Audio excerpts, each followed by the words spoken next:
படைப்பாளர் அரங்கத்திற்கு வருகை தந்து பெண் எழுத்தின் தனித்துவம் என்ற பொருண்மையில் உரையாற்ற வருகை தந்திருப்பவர் திருச்சியை சேர்ந்த கவிஞர் தனலட்சுமி பாஸ்கரன் அவர்கள். கவிஞர் தனலட்சுமி அவர்கள் சுகாதாரம் மற்றும் குடும்ப நலத்துறை அமைச்சகத்தில் புதுதில்லியில் பணியாற்றிவிட்டு பின்னர் திருச்சி விமான நிலையத்தில் 1986 முதல் பணியாற்றி இலக்கிய பணிக்காக பணியிலிருந்து விருப்ப ஓய்வு பெற்றவர் என்பது ஒரு குறிப்பிடத்தகுந்த செய்தி. படைப்பாளர் கவிஞர் தனலட்சுமி பாஸ்கரன் அவர்கள் மொத்தம் 6 தொகுப்புகளை வெளியிட்டிருக்கிறார். அதில் 3 கவிதை தொகுப்புகள், 1 துளிப்பா தொகுப்பு, 2 சிறுகதை தொகுப்புகள். யாவரும் கேளீர் நிகழ்ச்சியில பங்கு பெறுறது எனக்கு ரொம்ப மகிழ்ச்சியை கொடுக்குது. இது ஒரு தளமா நான் பயன்படுத்திக்கிறேன்.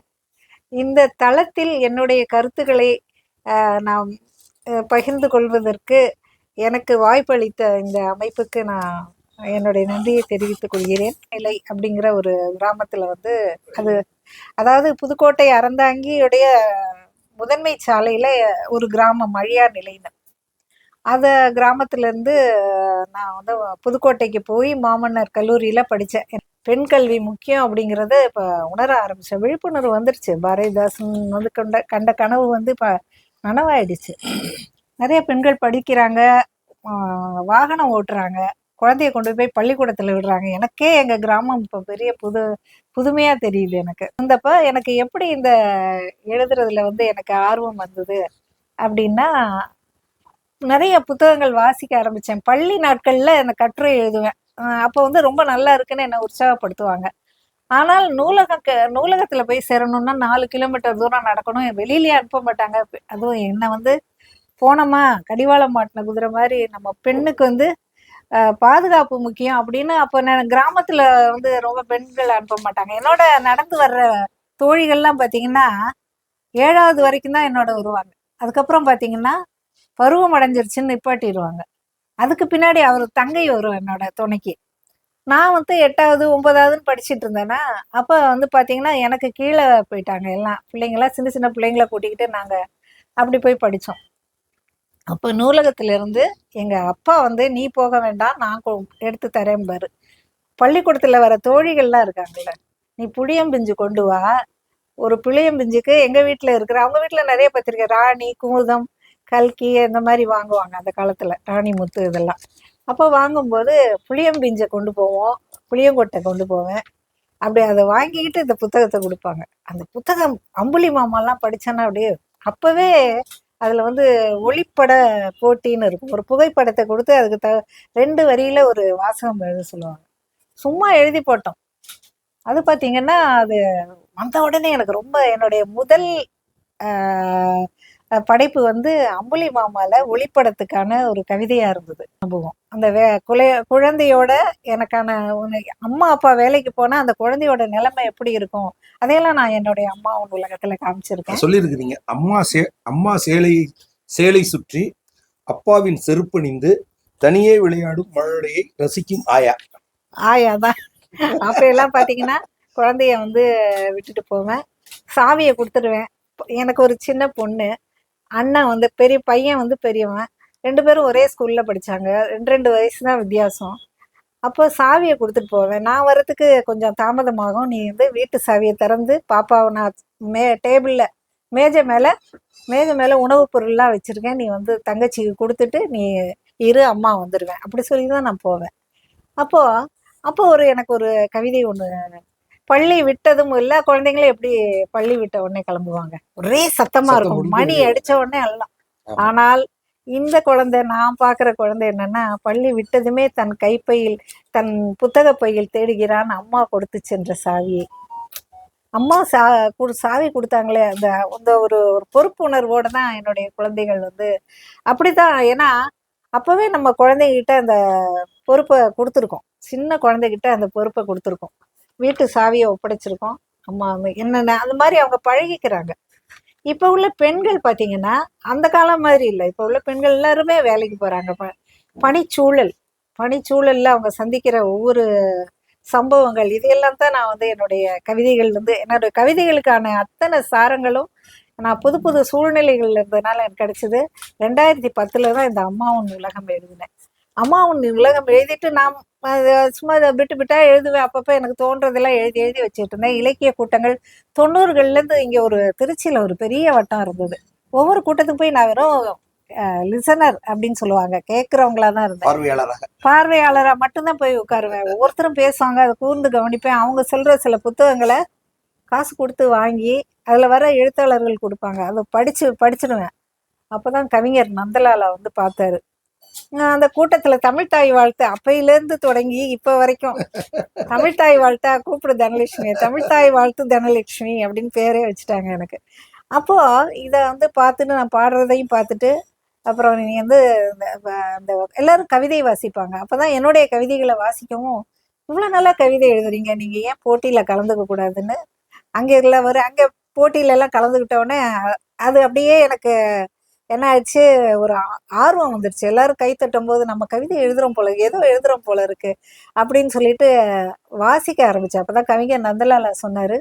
அவர் படார்னு என்ன பண்ணிட்டாரு, ஒரு புத்தகத்தை கொடுத்து இதை பற்றி நீங்கள் அடுத்த கூட்டத்தில் பேசுறீங்கன்ட்டார். கவிஞர் நந்தலாலா தான் முதல்ல எனக்கு வந்து தளம் அமைச்சு கொடுத்தாரு, மேடை பேச்சுன்னு. அப்போ எனக்கு மேடை பேச்சு பழக்கம் ஆயிடுச்சு. ஏற்கனவே எழுதுனதுக்கான உற்சாகம் கிடைச்சிது, பள்ளியிலேருந்து எனக்கு கிடைச்சிது. கல்லூரி பத்திரிகைகளில் நான் எழுதுவேன், கவிதை எழுதுவேன். எதையாவது ஒரு தடவை என்னுடைய ஆசிரியர்கள் வந்து எப்படி வராங்க, நகைச்சுவை எழுதணுன்ட்டு ஒரு ஆசிரியரை பற்றி எழுதிட்டேன். உடனே எல்லாரும், ஐயோ இவரை பற்றி நீ இவ்வளோ காமெடியாக எழுதி வச்சிருக்க, என்ன செய்ய போறாரு, உங்களுக்கு வந்து மார்க் கம்மி ஆகிடும், அப்போல்லாம் இன்டர்னல்னு இருக்கும், குறைச்சிருவாங்கன்னாங்க. ஆனால் அவர் வந்து நேரடியாக வந்து, அடையாப்பா நான் படிச்சுட்டு அப்படி சிரிச்சம்மா, எவ்வளோ அருமையாக எழுதியிருக்கேன்னு சொன்ன உடனே தான் எனக்கு நிம்மதியாக இருந்தது. அந்த மாதிரி ஒரு இது. ஆனால் 90களில் வந்து நான் வெறும் கேட்பாளராக இருந்தேன். அப்புறம் எனக்கு மேடைகள் கிடைச்சிது. அதுக்கப்புறம் நான் மேடைகள் கிடைச்சதுக்கப்புறம் எழுதுனதெல்லாம் சேர்த்து வச்சு 2010 தான் இந்த அம்மா உன் உலகம் போட்டேன். அப்போ நம்ம இவர் சத்யசீலன் ஐயா இருந்தார். அவர் வந்து இந்த புத்தகம் ரொம்ப நல்லா இருக்குமா, நீ வந்து படிக்க கொடுத்தேன். அப்போவே என்ன பண்ணிட்டாரு, இதை வந்து நீ போட்டிகளுக்கெல்லாம் அனுப்பணும், பத்திரிகைகளுக்கெல்லாம் அனுப்பணும் அப்படின்னாரு. மழபாடி ராஜாராம்னு ஒருத்தர் இருந்தார். அவர் கோகுலம் பத்திரிகை ஆசிரியர். அது மட்டும் இல்லை, அவர் ஒரு தமிழ் பேராசிரியர். இங்கே திருச்சியில் தான் இருக்கார், மலைக்கோட்டை ஆண்டார் வீதியில் இருக்கார்.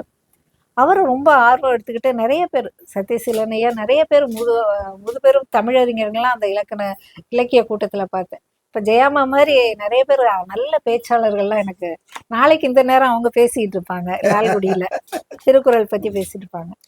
நிறைய அம்மா உன் உலகத்துல வந்து பரிவு அப்படிங்கிற தலைப்புல அலைபேசி, பேனா, சாப்பாட்டு கேரியர் எடுத்துக்கிட்டீங்களா, பரபரப்பிலும் அப்பாவிடம் பரிசோதித்தாள், புத்தகம், சாப்பாடு, பஸ்ஸுக்கு காசு எடுத்துக்கப்பா, இப்படி அண்ணனிடம் சொன்னவள் என்னிடம் வந்து கிசுகிசுத்தாள், ராசாத்தி அதை எடுத்துக்கிட்டியா, எந்த நேரமும் தேவைப்படலாம், நினைவூட்டி அம்மாவின் பரிவும் பொறுப்புணர்வும் சிலிர்க்கத்தான் செய்கிறது சிந்திக்கும் போதெல்லாம் அப்படின்னு சொல்லி ஒரு பெண் எழுத்து எப்படி இருக்க வேண்டும் என்பதற்கு ஒரு உதாரணமா சொல்றீங்க, எடுத்துக்காட்டா சொல்றீங்க. ஆனால் பெண் எழுத்து அப்படின்னுங்கிறது பெண்ணாகிய தன்னை பற்றியும் பிற பெண்களை பற்றியும் சிந்திப்பது என்கின்ற அந்த வட்டத்தை தாண்டி டிசம்பர் 6 என்ற தலைப்புல ஒரு 4 வரியில ஒரு கவிதை சொல்றீங்க.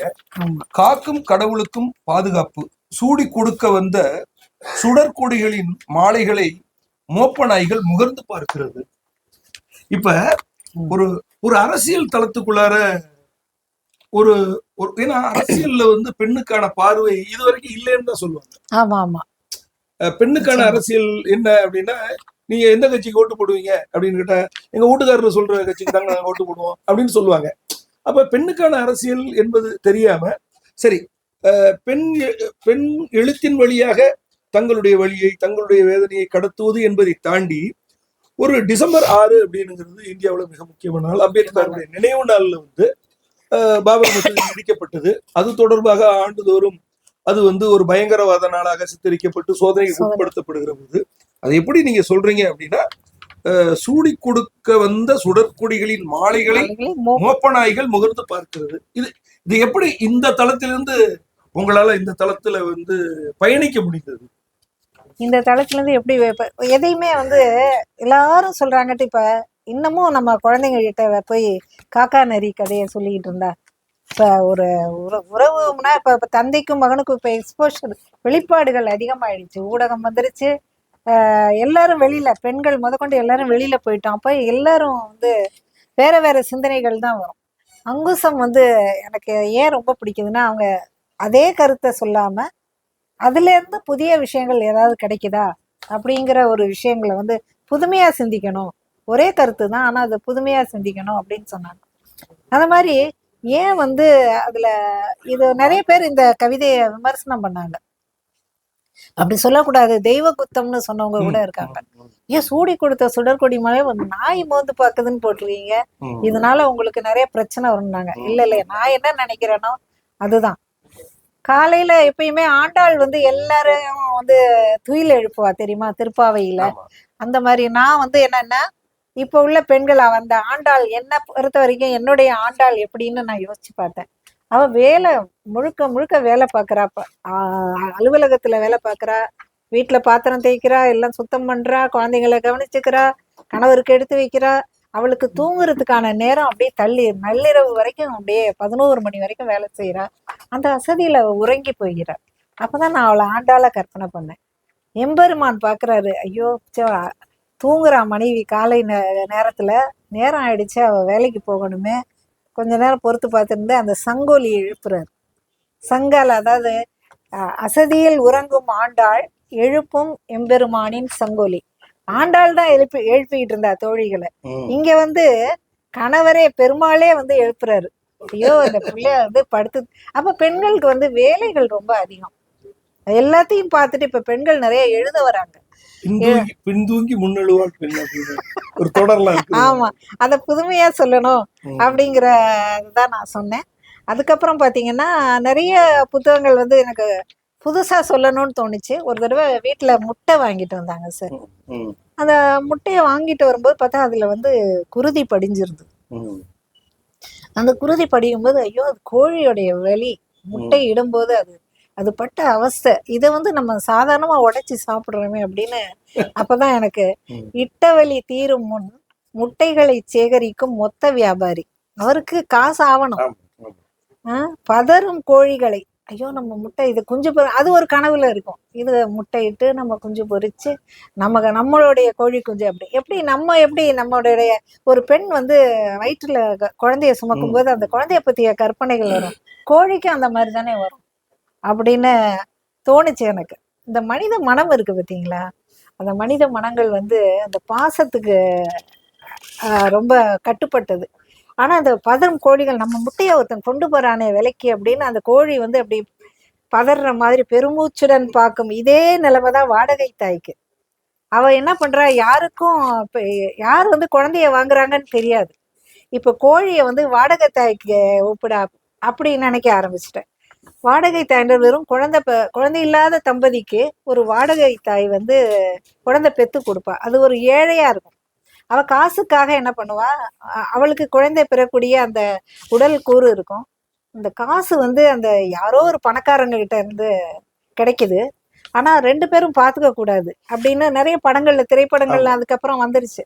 அது ஞாபகம் வந்துதான், இட்டவெளி தீரும் முன் முட்டைகளை சேகரிக்கும் மொத்த வியாபாரி, பதறும் கோழிகளை பெருமூச்சுடன் பார்க்கும் வாடகை தாய்ன்னு போட்டேன். இப்ப கோழிகளையும் சொல்லணும், மனிதர்களையும் அது சொல்லுது, வாடகை தாயோடைய நிலைமையும் சொல்லுது. அந்த வாடகை தாயோடைய நிலைமைய வந்து நான் இன்னொன்னு கூட நான் 2-3 கவிதைகள்ல எழுதியிருப்பேன். அதாவது புத்தரை பார்த்து அவ நினைக்கிறான்.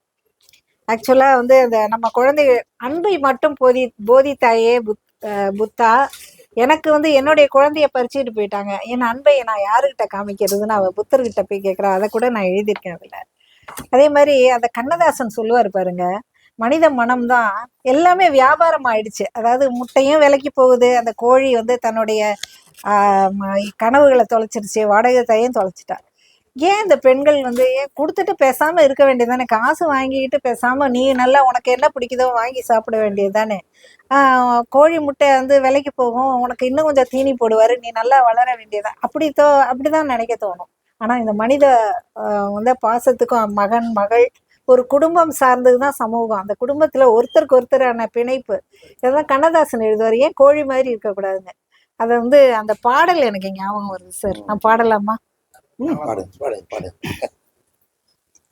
பெட்டை கோழிக்கு கட்டு சேவலை கட்டி வைத்தவன் யாரடா, அவை 8 குஞ்சுகள் பெற்றெடுத்த பின் சோறு போட்டவன் யாரடா, சோறு போட்டவன் யாரடா.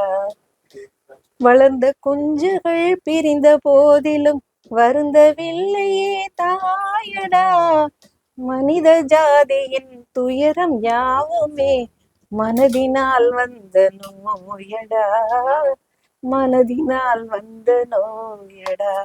இந்த மாதிரி ஒரு சிந்தனை எனக்குள்ள. அம்மா அவர்கள் வந்து இசை கூட்டி பாடுவதிலும் வீணையை இசைப்பதிலும் காவிரி நுண்கலை கல்லூரியில கலைக்காவிரி நுண்கலை கல்லூரியில பட்டம் வாங்கினோம். அது அறிமுகத்துல விட்டுச்சு. அம்மா இப்ப நீங்க இந்த பறையொலி அப்படின்னுங்கிற கவியத்துல திருமணம்ங்கிற தலைப்புல வந்து கடைசியில் திருமணம் செய்வதென்று முடிவாயிற்று, அவள் வளர்த்து விட்ட வேம்புக்கும் அரசுக்கும் அப்படிங்கும் போது இந்த வரதட்சணை கொடுமையான பெண்கள் வந்து ஒரு முதிர்கன்னிகளாகவே இருக்கிறாங்க அப்படின்னுங்கிறத ஒரு பெண் எழுத்தினுடைய ஒரு தனித்துவ கவிதையாக நான் பார்க்கிறேன். ஆனால் மேத்தா அப்படிங்கிற ஒரு கவிஞர் உங்களுக்கு தெரிஞ்சிருக்கும்.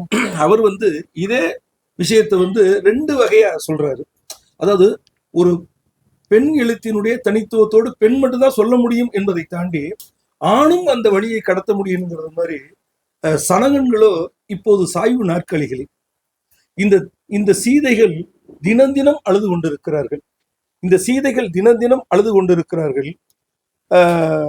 வில்லொடித்து மணமுடிக்க ராமர்கள் வரவில்லையே என்பதற்காக அல்ல,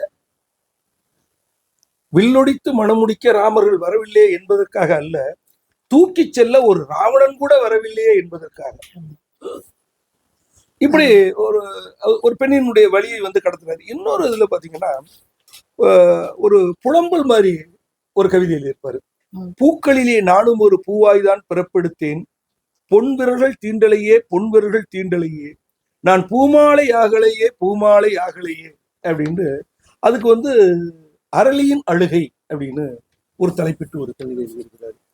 இப்ப இந்த திருமணம்ங்கிற இந்த ஒரு பெண் எழுத்தினுடைய ஒரு தனித்துவமான கவிதையை பார்க்கிற போது எனக்கு நம்முடைய அவருடைய கவிதை எனக்கு நினைவு வந்தது, மேத்தாவுடைய கவிதை.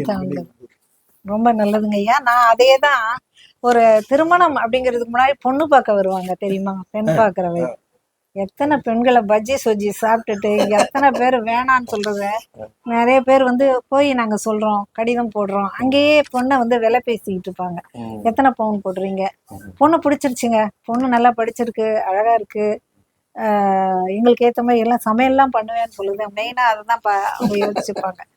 சமையலறைங்கிறது பெண்ணுக்கானது மட்டும்தான்னு ஒரு ஆண் சமூகம் வந்து நினைச்சிருச்சு. அப்போ இப்பவும் சில பேர் சமையலறைக்குள்ளேயே தான் காலத்தை, ஒரு சலிப்பு வருது பெண்களுக்கு, சமையலறைக்குள்ளேயே காலம் போட்டுது.